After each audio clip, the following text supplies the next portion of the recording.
Thank you. Well, folks, we heard such a wonderful presentation from the previous two speakers, and in fact, Jasan pretty much introduced many of the concepts that I'm going to talk about. You realize that creativity is such an ethereal word. It's so difficult to define. It is so intangible that sometimes we say, Mary is creative, and that's good, but we say, ooh, Johnny is very creative. That sometimes means that he's a weirdo. And so we really cannot define it well. We really don't understand how it happens. But it's almost like love. Jasan also mentioned the same metaphor. But we know when it happens. And furthermore, we know some of the factors that can affect it positively and some of those that are going to hinder it.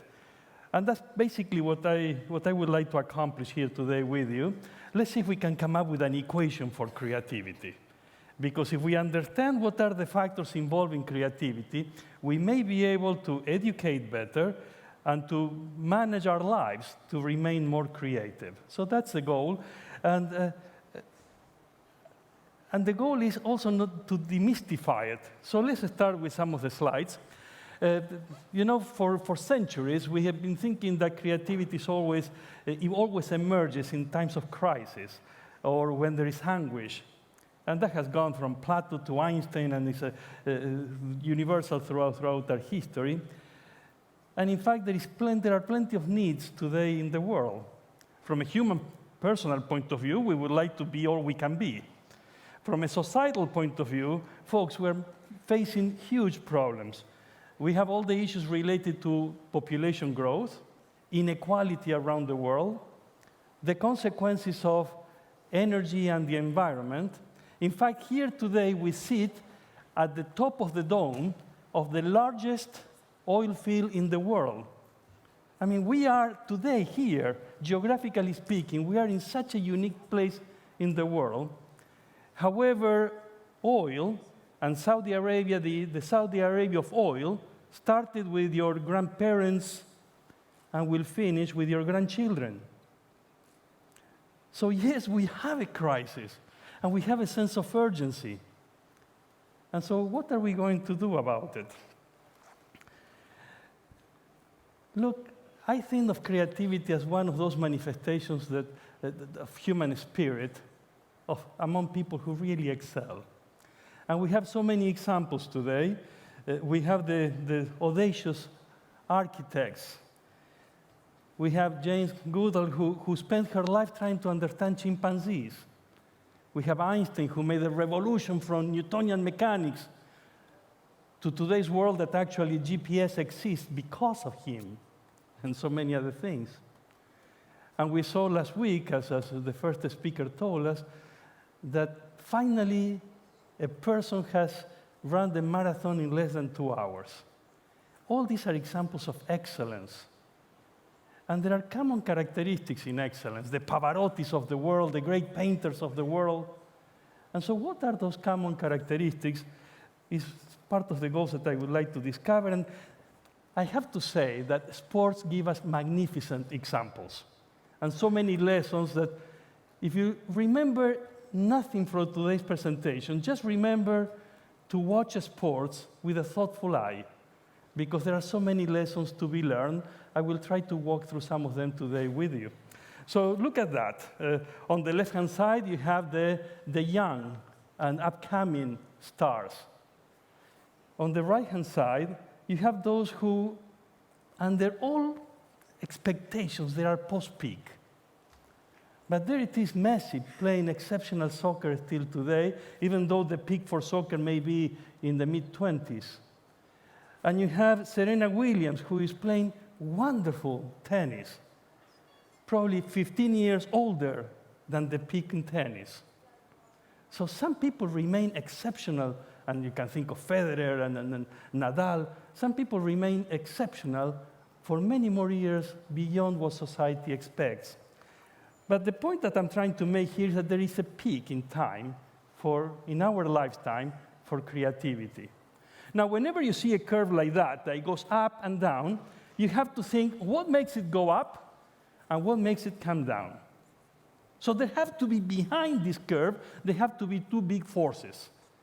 And so in the case of sports, how come Johnny is not a Messi when he's 5 years old? Well, because at 5 years old, he doesn't have the height, the strength, the ability, the knowledge of the game, the love for the game. Johnny is not going to play like Messi at 5 years old. But on the other hand, as we get older, well, we're beginning to lose ability. Our machine has its limits. And at the same time, we get more prone to injuries. But folks, overriding all this, and so that is the one that caused the tail to come down. But on top of all this, there are the exceptional individuals who love the game. Exceptional individuals who go the extra mile. And by the way, we see these people excelling, and we see, wow, how good they are because we see them for 90 minutes. But what we don't see that behind that, there are long days, long weeks, full year of demanding exercise and pushing the limits. This is common to all fields. Whoever excels goes to that. Look, we see a similar curve for great civil engineering projects. This is the age where most civil engineers do the greatest projects, and architects in the mid-40s to early 50s. We see the same in the arts. This is the age for movie directors nominated for the Oscars for the last 100+ years. In the 40s to early 50s. Once again, there has to be a force that pushes up and another one that brings them down. Look at the master painters. There is also a curve, but I would like to point something here. Oops, not that one. Okay. I would like to, I'm not quite sure you can see, it's not just a single hump. There is a long tail that comes here. There is what in endurance marathons they call the second wind. And probably we should pay attention. And there is a big point here that I have avoided with the shaded trend, because that is Van Gogh. And Van Gogh, who did more than 2,000 artwork in just 10 years, died very young. But he had a humongous spike, as you see in the next plot, where we see the contributions, the creative artistic contributions of some of the great masters of all time. And there is Van Gogh. There you see his great peak before the age of 37 when he died. But then you have Renoir. And Renoir, in fact, had so much arthritis that he had a helper to tie the brush to his hands every day so he could begin painting. That's the way Renoir painted the last decade of his life. And then you have, for example, let's see, who is another long-lasting here? Monet. Monet couldn't see anymore, and so there is a drop in some of his contributions by the time he's around 60. He couldn't see anymore because of cataracts. So he took the risk of going through an operation, but then he couldn't see colors anymore. So you can see the later years of Monet's paintings, they have different colors because he couldn't perceive red, I think, anymore. But the passion was there, and the drive was there, and he continued until the last moment in his life. Well, so now I hope I have convinced you that statistically speaking, there is a time for creation, for creative contributions, and now the same as in sports, there has to be something that goes up. We cannot be creative in the vacuum. Wonderful data from the NASA project, but what is the meaning of those little kids at 5 performing at genius level? I mean, there is a mental neural ductility which is exceptional in little kids. They can spell backwards and forwards at the same speed. I try with my own kids. But without knowledge, can we really have great contributions? So it needs knowledge, folks. It needs knowledge. We have to go to school. We have to have less constraining schools. We don't want schools that conform, that create, that have a rigid mold. But we have to learn. We have to learn every single day of our lives for the rest of our lives. But yes, processing ability decreases. If you are hitting my age, or if you are young, talk to your grandparents. It takes them a few minutes to remember the name of the cousin. It does happen, so we connect slower. But there are a few advantages in getting old. Now, the problem is the health. Health is going to catch up because the machine is made for so many years. And so by the time 50, 60, etc., health begins catching up, and that clearly is the major reason to come down. But the same as in sports, there is something that rides on top of all this. And we wonder, what was that for intellectual contributions? And so we asked people, and we created a database about 500 entries. We asked people, what is more important for impact? Is it intellectual potential, IQ? Is it social ability, how well you relate to others? Is it focused dedication? What would you say? Which of these three is the most important for impact? This is the answer. The equation, I told you that I promised an equation. There is the equation. It's all about 10% intelligence, or IQ. Just 10%. 10% social skills. Oops, sorry. 10% social skills. Just 10%. I mean, don't be a jerk. But just 10%. Everything is about dedication, focused dedication, loving what you do, committing your life long to your goals and tasks. Dedication, the same as in sports, emerges here in intellectual goals. They're having a purpose, persistence. Now, I know that this is very small. I did it on purpose because I actually could have put hundreds of quotes from sports. And I went through the lives of many of our athletes, and I began picking up quotes, and they all converge to the same. Let's read some of them. Hard work beats talent when talent doesn't work hard. Folks, that's it. I hope you were born with talent, but you have to work hard. Most people never run far enough to find out that they have a second wind. We just give up in our 40s, or there is a possibility for more humps in our lives. Winners never quit, and quitters never win. And then another one from Argentina. I'm from Argentina, by the way, so you saw Messi. Here's the other one, the other great one, Maradona, yeah. And so Maradona said, luck has nothing to do with success. Excellence is a habit. And finally, from the great basketball player, Michael Jordan, some people want it to happen, some wish it would happen, but those who make the difference are the others who actually make it happen. Let's join that team. Now, I also notice, I keep thinking, I look back and I look at cases and friends and people I know who have succeeded and those who didn't, and I keep looking for data, and I notice that the environment is important. It's like having a plant. You need the right dirt for a given plant, right? Look at this. Coutinho, flourished in Liverpool, did poor in Barcelona. Neymar, flourished in Barcelona, did poor in Paris Saint-Germain. Messi is magical in Barcelona. He's quite questionable, to say the least, in Argentina. So if your environment is not fitting you, it's not allowing you to be all you can be, change the environment, be part of the change, or probably it's time to move. And the same happens in intellectual pursuits. Take a look at these universities. These are the universities that have produced the largest numbers of Nobel Prizes: Harvard, Cambridge, Berkeley, Chicago, Columbia, MIT, Stanford, Caltech, Oxford. There has to be something that makes the alma mater matter.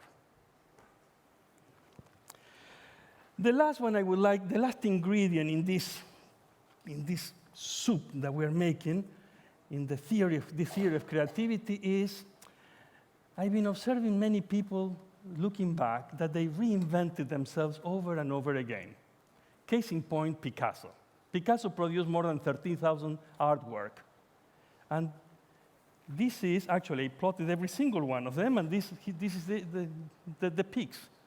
And for every peak, there is a new style. That was the initial, the classic, the academic, the blue style, the cubism, the neoclassic, the surrealism, and then he began mixing all the previous ones. And by the way, there are a couple of rows and all that. And look at the changes in style, the classic to the blue, to the cubism, to the surrealism. Picasso reinvented himself every 7 years, give or take. And he worked until the last year of his life when he was 93. We also see it in academia. In academia, it's wonderful because we have very easy data. It's called Google Scholar. You can Google anybody and find all his productivities or her productivities. And these are individuals who are reinventing themselves. This is their annual productivity, and this is the overall reputation. Create to become. So now we have a theory, folks, and this is it. We need knowledge to be creative, to construct this world, to solve the greatest problems that humanity faces nowadays. And we have to be careful because our processing ability decays and our health decays with time. But if we have a purpose, if we have a will, if we have a focused dedication, determination, persistence, if we are willing and taking to take the risk to reinvent ourselves, now something magical happens. Knowledge keeps increasing. It doesn't asymptote. And the processing ability doesn't decay so fast because the brain is like our muscles. We keep exercising them. And then when those two curves go up, look what happens to the creative productivity. The curve gets wider, and you may give it enough of a time and a chance to have a second wind.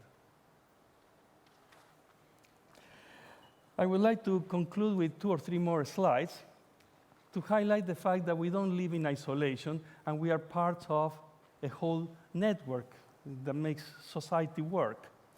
And that is similar to bees building the honeycomb. What a beautiful, amazing structure, eh? With all the little hexagons, one next to the other, perfect in size, optimally designed, by the way, a master engineer. And by the way, each bee is so stupid. Eh? It's the collection of bees that becomes so intelligent, so optimal. And we've done the same in so many examples nowadays, thanks to communications and the facility of communications and the internet, Wikipedia being an exceptional case. People contributing from all over the world, we have built the best encyclopedia that has ever existed. I used to think that Encyclopedia Britannica was my dream. Well, it became obsolete soon after Wikipedia emerged. That is, people from all over the world coming together for a common goal. Imagine what we can do in the context of energy, in the context of the environment, in the context of inequality, culture, global peace, water, education, if we come together. Wikipedia is just a micro example of this potential. And so how do we build a great team? The movie Moneyball showed that here was this manager for a baseball team, a manager that was making the wrong choices, and so this young fellow from Yale School of Economics said, you're making the wrong choices, man. I have a program that is beginning to look at some of the statistics, and you don't go for the big names. Go for some of the guys that are the ones you need, that have the skills that you need, and by the way, they are cheap. And so he did.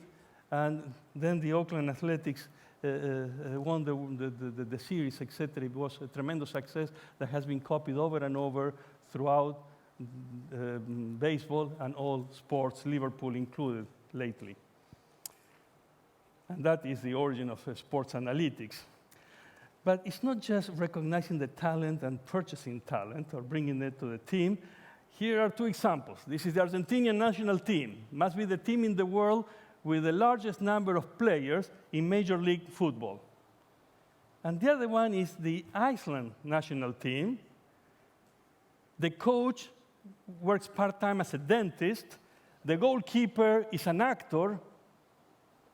I think that they have only one player in a major league club, and they keep winning and winning. What is it that makes a team great? It is not having the people with the best IQ.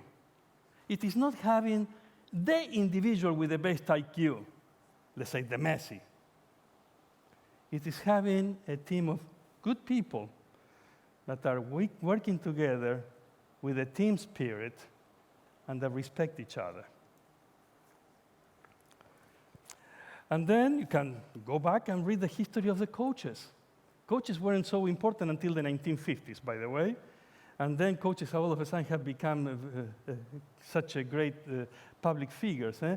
But go and read the stories of great coaches and what they said. And yes, recognize talent.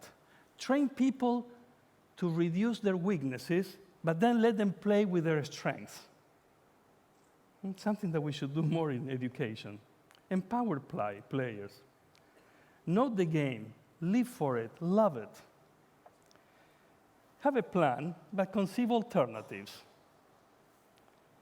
Demand, motivate, inspire, and be humble. Lessons from great coaches. Well, I think that we've come to the end.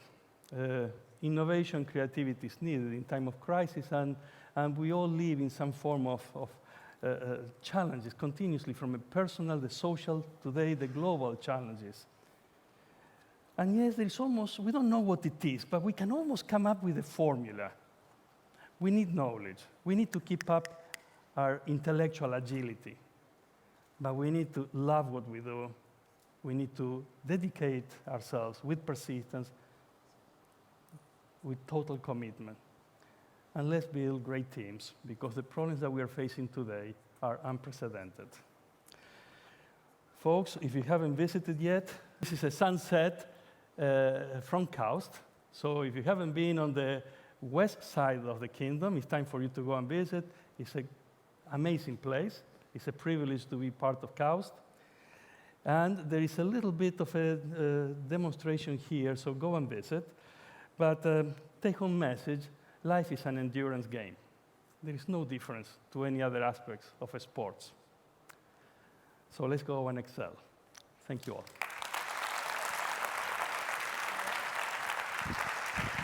Thank you so much, Dr. J. Carlos, for that insightful talk. Are you a football fan? Are you a football fan? I know so little about sports. But it's obvious that you know so much more. No, I can follow.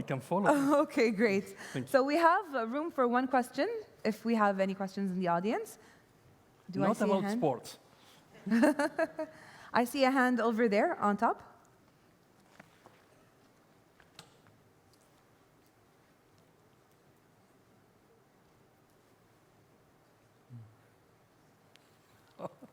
Hi, guys. All right, there we go. Yes. Thank you very much, Professor Carlos. A very inspiring speech. I have a question because I just recently read Adam Grant's book, and he talks about genius coming in either very early or very late. And it's either very early because we still don't know the boundaries of the sciences or whatever we want to achieve.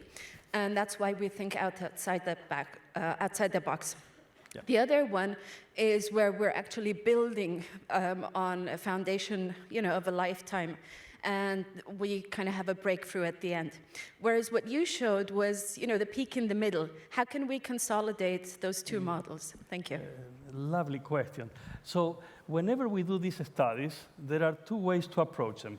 One, we take an individual and we follow that individual through life.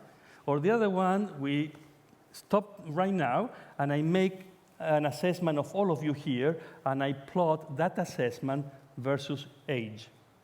And so these are called longitudinal and cross-sectional studies. Whenever I show the humps, these are statistical averages for cross-sections. And so there are two things. One is to look at society as a whole, and we do this statistical analysis, and then to look at individuals, and both of them are insightful in their own ways. For example, an important lesson to learn from the longitudinal analysis, that means tracking one individual, like we did with Picasso, for example, is that exceptional individuals, almost like sports, like Serena Williams and Federer, etc., exceptional individuals tend to have lifelong contributions. And they tend to decay much less than these average statistical trends. So there are things that we should learn from both of them. But by the way, there are several books that address the life of geniuses, and one of the things that you learn right away is that it's not easy to be a genius, even if you are, but coping with all the social pressures, etc. But probably this presentation was not about genius. This was about the majority of us. And then what can we do to keep up with our intellectual stimulation to be all we can be? Great. Thank you so much, Dr. J. Carlos, for being with us today. It was a pleasure. Thank you.